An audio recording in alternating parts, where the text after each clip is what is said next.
मुख्यमंत्रीपदी एकनाथ शिंदेंची निवड बेकायदेशीर, कुठल्याही गोष्टीची संघटनेची शहानिशा न करता शिंदेंना थेट मुख्यमंत्रीपदी बसवण्यात आलं.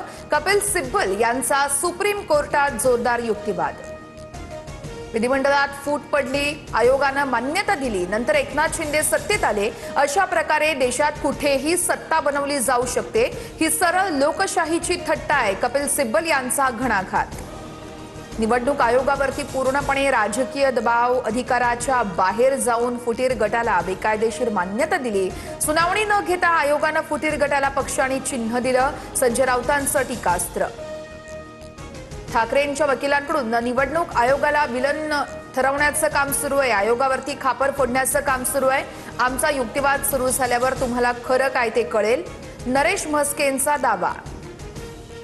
नीट विद्यार्थी आंदोलनावरती चर्चेसाठी सरकार तयार आहे. विरोधी पक्षाच्या मागणीनुसार सभागृहात चर्चा होणार. गृहमंत्री अमित शहांचं लोकसभा अध्यक्षांना पत्र.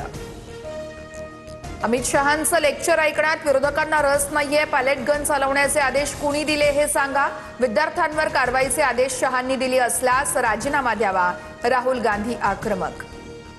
अमित शहा संसदेतून का पळत आहेत? शहांनी संसदेत येऊन लाठीचार्जसाठी माफी मागावी.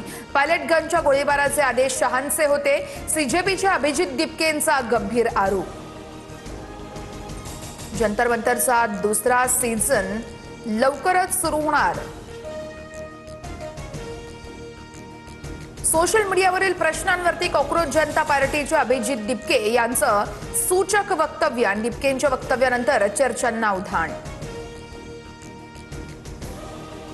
भरती परीक्षा पद्धती सुधारणांसाठी राज्यात उच्चस्तरीय समितीची स्थापना. पेपरफुटी परीक्षा गैरप्रकार संदर्भात केंद्राचा कायदा आता राज्यामध्ये लागू करणार. मुख्यमंत्री देवेंद्र फडणवीस यांचे निर्देश.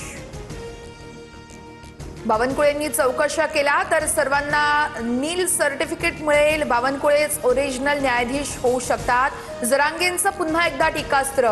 तर शेवटचं आंदोलन अंतरवालीतच होणार, पण मराठे मुंबईत घुसण्याची दाट शक्यता. जरांगेंचा सरकारला इशारा. मनोज जरांगे सरकारपेक्षा मोठे झाले का? त्यांच्या धमक्यांना आम्ही घाबरणार नाही. आरक्षणाच्या मुद्द्यावरून लक्ष्मण हाके आक्रमक. रोहिणी